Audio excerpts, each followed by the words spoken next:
আপনার সাথে আলাপটা শুরু করার আগে আমরা আসলে অনেকগুলি বিষয় নিয়ে কথা বলতে চাই, কিন্তু আলাপটা শুরু করার আগে আমরা প্রফেসর ডক্টর মোহাম্মদ ইউনূসকে উদ্ধৃত করতে চাই। তিনি রাষ্ট্র ক্ষমতার দায়িত্ব নেওয়ার পরে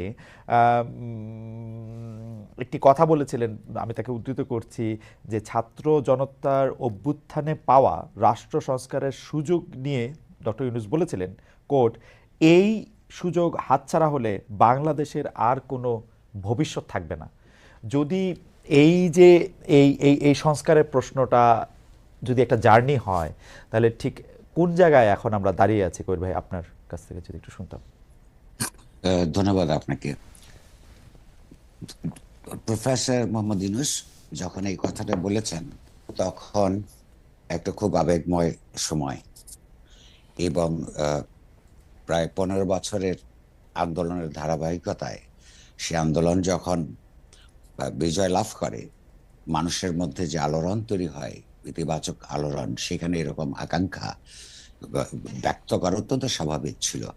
আমি ওই মূল কথাটায় যাবার আগে একটা কথা বলিনি। উনি যে বলেছেন যে এইবারের সুযোগটা হাতছাড়া হলে বাংলাদেশের কোনো ভবিষ্যৎ নেই বা থাকবে না, এইটার মধ্যে কত ইতিহাস বোধের দিক থেকে ভাবলে এটার মধ্যে একটু অতিরঞ্জন আছে। অতিরঞ্জন এই কারণে যে মানব ইতিহাসে একটা রাষ্ট্রের জন্ম, বিকাশ, পরিণতি লাভ, এগুলো লম্বা প্রক্রিয়া। আমরা বারবার এই অঞ্চলে তো এরকম গণঅভ্যুত্থান হয়েছে। সবচেয়ে বড় কথা, বাংলাদেশের সবচেয়ে গৌরবের সময়, বাংলাদেশের মুক্তিযুদ্ধ, সেখানে যে ধরনের রক্তক্ষয়, যে ধরনের অবদান মানুষ রেখেছে, তখনও তো আমরা মনে করেছি যে বাংলাদেশে একটা তার অগ্রগতির স্বর্ণ শিখরে অবস্থান গ্রহণ করবে, কিন্তু সেটা হয় নাই। ইতিহাসে এরকম বহুবার বহু বড় বড় আন্দোলন, সংগ্রাম এবং আত্মত্যাগের পর মানুষ ঠিক যতটা আশা করে, সাধারণ মানুষ ঠিক ততটা নাও হতে পারে। তার জন্য কোনো দেশের ভবিষ্যৎ একবারে ধ্বংস হয়ে যায় না। সেটা হচ্ছে যে যে কোনো খারাপ পরিস্থিতিতেই যে কোনো দেশের জনগোষ্ঠীর একটা ইতিবাচক সম্ভাবনার পথ বরাবর খোলা থাকে, যদি সেই জনগোষ্ঠী সুচিন্তিতভাবে সঠিক সময়ে সঠিক পদক্ষেপ গ্রহণ করতে পারে। হ্যাভিং সেইড দিস, আমি আবার ওনাকে ডিফেন্ড করব যে একটা জনগোষ্ঠী কতবার আত্মত্যাগ করবে।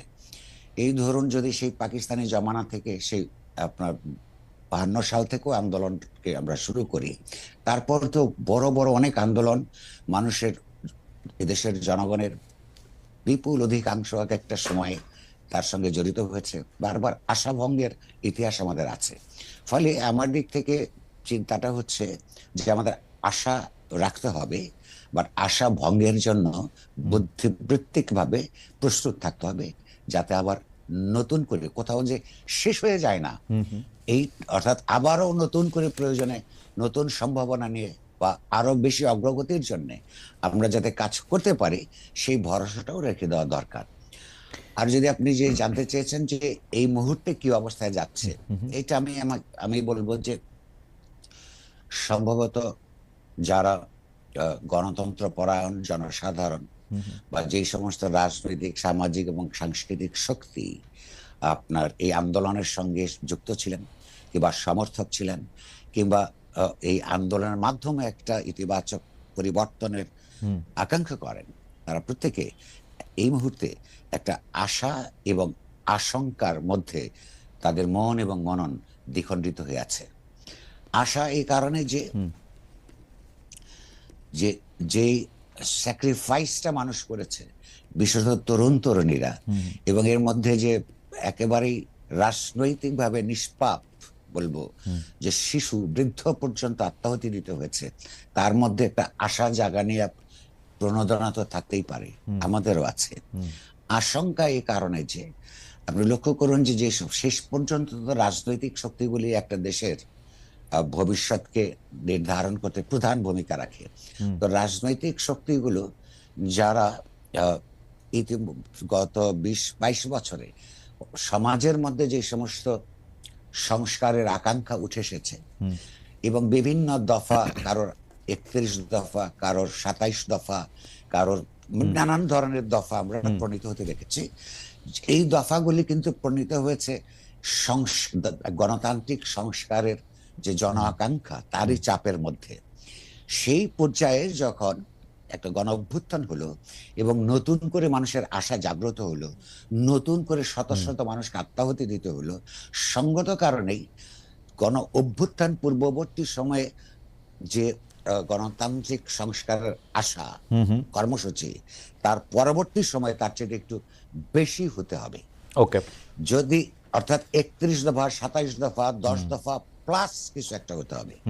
কারণ হচ্ছে তা নাহলে এই যে মধ্যের সময়টাতে মানুষের যে আত্মত্যাগ, তার মধ্য দিয়ে জাগ্রত নতুন আশা, তার মধ্যে সমতা ভিত্তিক সমাজ এবং রাষ্ট্র প্রতিষ্ঠার দাবি, এবং ওই আন্দোলন যে ব্যানারের অধীনে হয়েছে সেটার নামই ছিল বৈষম্য বিরোধী আন্দোলন। সুতরাং সেখানে এই আশাটা আমরা করি। আশঙ্কার জায়গা হচ্ছে এই জায়গায় তারা কিন্তু অনেকেই বিভক্ত হয়ে পড়ছেন। আবার বৈষম্য বিরোধী আন্দোলনের উপরে যে সরকার প্রতিষ্ঠিত হয়েছে তার কিছু রাজনৈতিক অর্থনৈতিক পদক্ষেপ আমরা লক্ষ্য করছি, সেগুলি ঠিক বৈষম্য বিরোধী সমাজ এবং অর্থনৈতিক ব্যবস্থা প্রতিষ্ঠার জন্য অনুকূল কোন ব্যবস্থা হিসেবে মনে হয় না। এই কারণে আমি বলছি আশা এবং আকাঙ্ক্ষার আশঙ্কা দুইটাই আছে। করবে আপনি তো মানে এত চমৎকার করে ব্যাপারটা বললেন, অনেকগুলি বিষয় চলে আসছে, কিন্তু আমি আবার একটু দেখতে চাই যে জুলাই আগস্টের স্পিরিট যেটা কথা বলা হচ্ছে, যেই কারণে আসলে 17 বছর না হলেও 15 বছর ধরে চেপে থাকা একটা সরকারকে মানে সরকারকে পদত্যাগ করতে বাধ্য করার ক্ষেত্রে সবাই আসলে একমত হয়েছিল, সেই স্পিরিটটা তো আছেই। আপনি এই অনুষ্ঠানের আগে আমাদের দৃষ্টি আকর্ষণ করলেন এবং আমরা এটা নিয়ে আলোচনা করলাম যে আমরা এই মুহূর্তেই দেখতে পাচ্ছি যে জুলাইয়ের একটা ঘোষণাপত্রের প্রয়োজন অনুভব করেছেন ডিসেম্বরের শেষ সপ্তাহে এসে বৈষম্য বিরোধীরা, এবং সেই ঘোষণাপত্র চূড়ান্ত করতে বৃহস্পতিবার একটা সর্বদলীয় বৈঠকের কথা বলেছেন।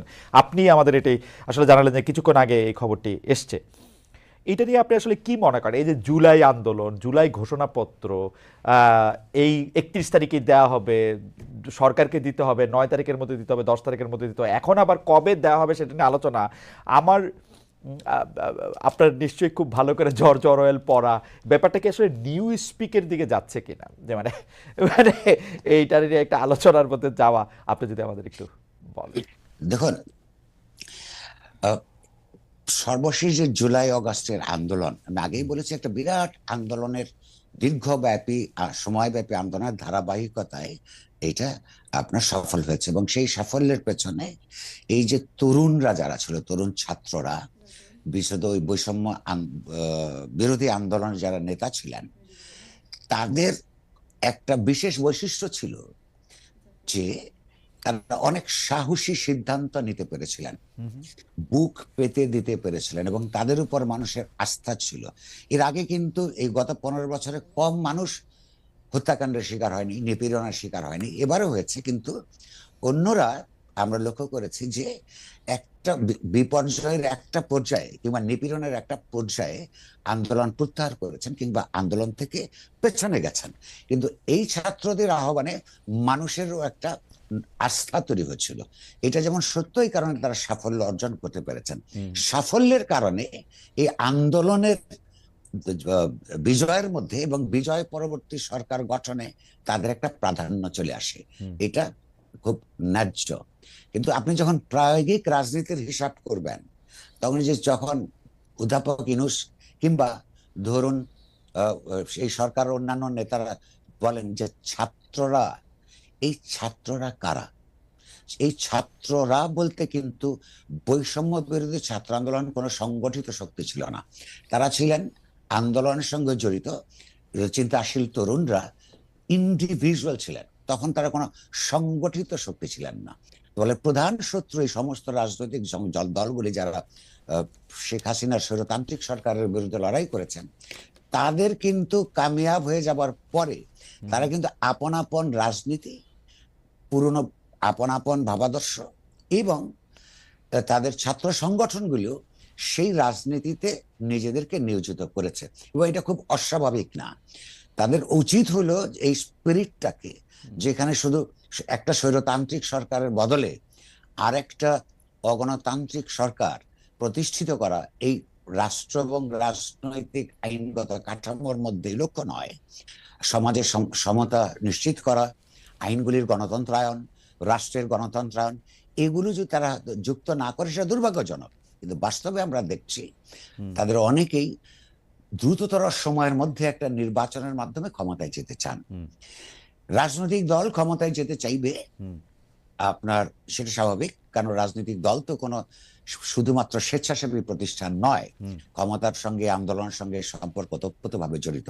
কিন্তু ইতিহাস তাদের সামনে, এই যে রক্তাক্ত ইতিহাস তৈরি হলো, তাদের সামনে যে দায় সৃষ্টি করেছে, এই দায় মেটানোর কাজটা তারা কদ্দূর এগিয়ে নিতে চান, কিংবা সমাজ তাদেরকে কদ্দূর বাধ্য করতে পারে, তার উপর নির্ভর করবে আপনার এই যে ভবিষ্যৎ ডিক্লারেশনের যেটা কথা বলছেন, এই ডিক্লারেশনটা কি আমি জানি না, অনুমান করি যে এখানে কতগুলি প্রতিশ্রুতির কথা থাকবে, যে এগুলো এই ধরনের কাজ আমরা করব। তো এই বিভিন্ন, কিন্তু এখানে তো অনেক রাজনৈতিক দল, তাদের ভাবাদর্শগত অনৈক্য আছে প্রচুর।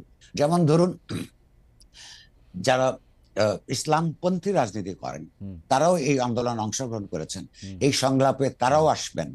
তাই ইসলামপন্থীরা তারা লিখিতভাবে তারা এটা বিশ্বাস করেন এবং এটা সততার সঙ্গে স্বীকার করেন যে তারা রাষ্ট্র পরিচালনায় জনগণের সার্বভৌমত্ব মানেন না।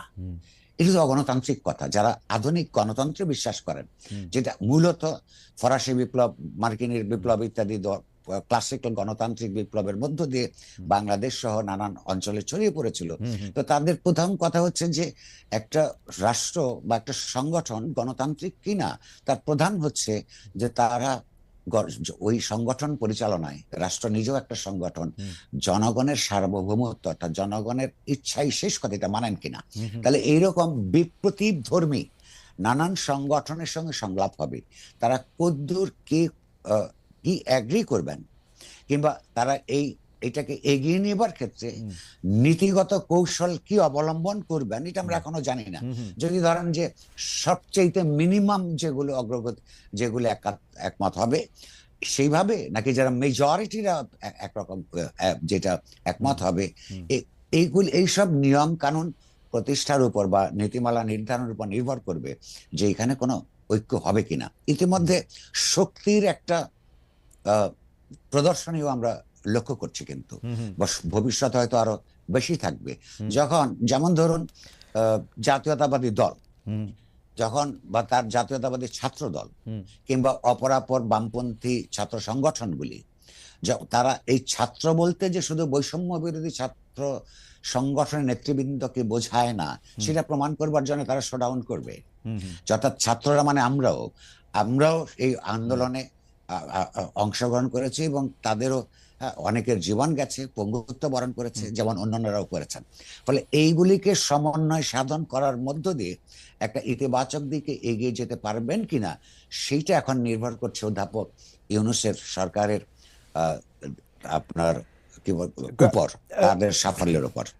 কবির ভাই, আমাদের হচ্ছে যে আপনি আসবেন বলে আমাদের কাছে অনেকগুলি প্রশ্ন আছে, আমরা একটু ছোট ছোট করে প্রশ্নগুলি করে আপনি যদি একটু ছোট করে বলেন, কারণ আপনার কথা শুনতে ইচ্ছা করে, কিন্তু আমাদের দর্শকরা বলছে যে অনেক ক্ষেত্রেই তারা আসলে একটু যদি ছোট ছোট করে আপনি বলতেন তাহলে তাদের জন্য একটু বুঝতে একটু সুবিধা হতো। আচ্ছা, চেষ্টা করব।